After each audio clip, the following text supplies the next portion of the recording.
పాణ్యం శ్రీనివాస శర్మ. నా మొగిలి స్వస్థలం బంగారుపాలెం మండలం, చిత్తూరు జిల్లా. ఈ పురోహిత సమాఖ్య అఖిల భారత తెలుగు పురోహిత సేన అధ్యక్షుడిని.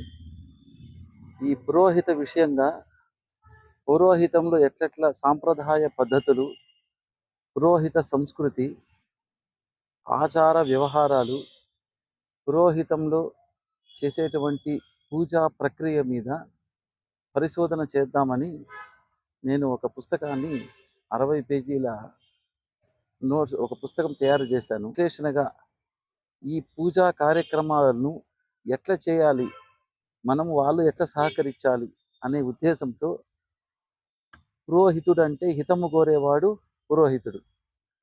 అందరూ బాగుండాలి, ప్రతి ఒక్కరూ క్షేమంగా ఉండాలి, సమాజం బాగుండాలి, లోకా సమస్త సుఖినో భవంతు అనే ఒక సంకల్పంతో మేము చేసేటువంటి కార్యక్రమాల మీద పరిశోధనలు చేసి, ప్రస్తుతం పూర్వంలో చాలా బాగున్నది ఈ వ్యవస్థ.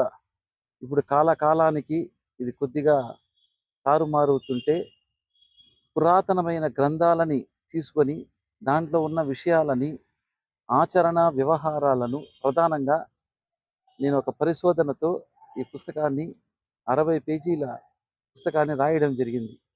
ఇది శ్రీ జగద్గురువులు కంచి కామకోటి పీఠాధిపతులైన శ్రీ శంకర విజయేంద్ర సరస్వతి స్వాముల వారికి కూడా చూపించడం జరిగింది.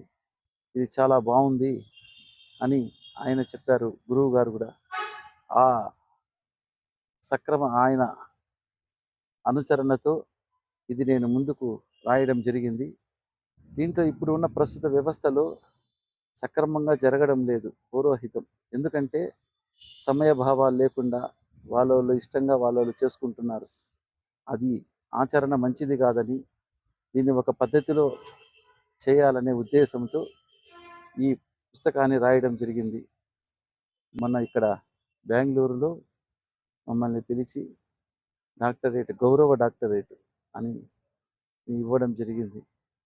దాని పద్ధతిలో ఈ పుస్తకాలను తొందరలో ప్రింట్ జరుగుతున్నది. ఒక 20-25 రోజుల్లో కూడా ప్రతి ఒక్కరికి చేరేటట్టు ఏర్పాటు జరుగుతుంది.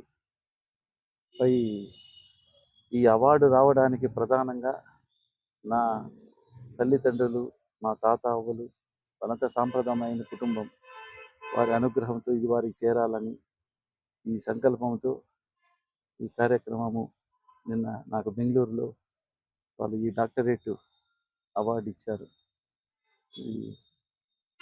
నేను కూడా పురోహిత రీత్యా ప్రతిదీ అందరం నేర్చుకుని ఈ సక్రమమైన పద్ధతిలో దీన్ని జరపాలని.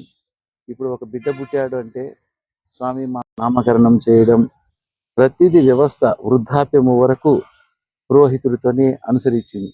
ఈ వ్యవస్థ కొద్దిగా తారుమారవుతుంది కాలానుగుణంలో.